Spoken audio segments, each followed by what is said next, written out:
We're going to talk about building trust in a relationship with an avoidant partner. The first thing that I need to tell you is that this is going to be a two-phase process, and the reason is that you need to get both people to be able to trust each other in order to make that relationship work. So the first phase is going to be providing a place for your partner to feel safe enough to open up to you if they choose to do that. And the second part is going to be for you to be able to build trust with your avoidant partner. Both of these things are intertwined, and without one, the other cannot function correctly. Our main goal here is to build a relationship that is going to be long-lasting and something that is healthy and desirable for both partners. So the way to get an avoidant person to trust you is to not pressure them into doing anything. The minute that you put obligations onto them to open up to you, to communicate, when you start trying to push your own needs onto them strongly and they start to pull away, that is when you need to allow them to do that. Your avoidant partner learned this behavior probably in early childhood or in their previous relationships. And anytime that they sense that there is danger or they feel unsafe or vulnerable, they tend to retreat and pull back. For the partner on the receiving end, this is going to be really hurtful, and ideally it would be nice for the avoidant partner to work on things from their side in order to make the relationship better. But as humans, we often don't understand what our needs are and where we have work to do until we're actually in the process of building a relationship, and then we start to see, oh man, we have a little bit of conflicts here and there and so on. I know it can be really hurtful, and you want your partner to open up to you and talk about things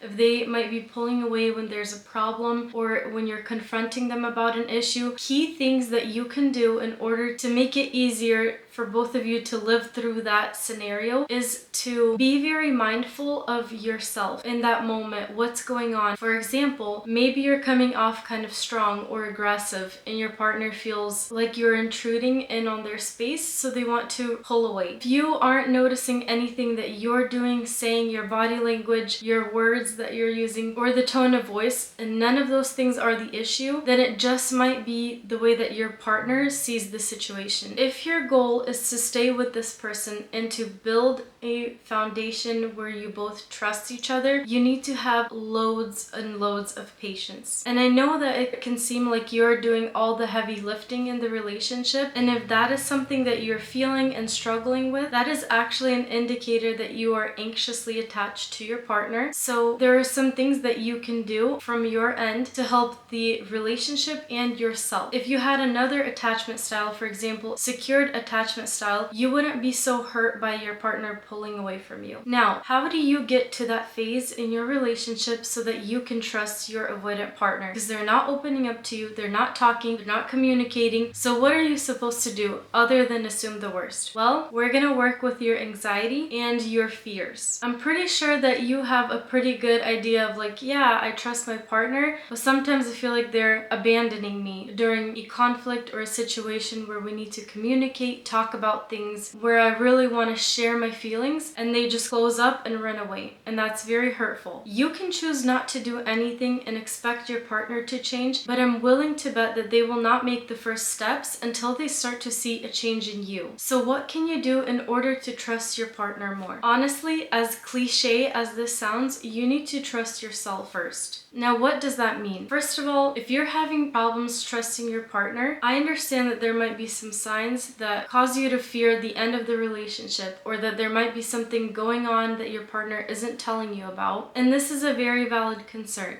However, the minute that you start to act on that fear, you're automatically causing a tension in your relationship. Whether or not your assumptions are true or not, this is going to cause you to drift apart because you're automatically building up walls and assuming things due to your fear. Yes, your partner needs to communicate more with you, but demanding it and asking for the millionth time isn't going to change that. So what can you do? You need to tackle the fear head on. Whatever it is that truly scares scares you about the relationship, about the trust issues that you're feeling with your partner, you need to dig deeper, understand why is that occurring. For example, let's say your partner isn't telling you all the details of something that happened. So the alarm bells start going off in your head. Is there something else that they're not telling me about? And then allow your imagination to get you as far as you can. So imagine that the worst case scenario happens. How do you feel? A lot of times when we live through that fear within ourselves, it actually frees that fear from us, because even if you imagine the worst, you need to confront your fear. So what are you most afraid of that could be true as it pertains to the distrust that you feel towards your avoidant partner? Whatever that fear is, and especially if you feel it in your body where you're in a state of anxiousness, that is something that your partner is showing you need to work through. If you're afraid of them cheating on you, leaving you, lying to you, most likely you have the fear of abandonment, and the best thing that you can do is work on that. It is not only going to benefit you and your relationship, but it's going to help you find peace in yourself. Once you come to a place of knowing that no matter what happens in my life, I will know how to deal with it when that situation occurs. And once you understand that nobody owes you anything, even the person that promised to be with you their whole life, they still can choose differently any day. If that thought scares you, that is a really good starting place of where you might want to seek counseling or therapy to work on. I'm not telling you this just to give you a load of work to do. This is just the honest truth about what needs to happen in order for you to build trust with your avoidant partner. There are so many things that you can work on yourself in order to find peace within yourself and allow anxiety to be a thing of the past, to build up this new confidence in yourself, and to be able to trust yourself fully, to know that you're going to be okay no matter what, and everything that happens is working for you, for your greater good. I hope this short video was helpful in order for you to understand what you need to do in order to rebuild trust. If you did enjoy it, please don't forget to hit the thumbs up button and consider subscribing to my channel. Also leave any comments that you have for me down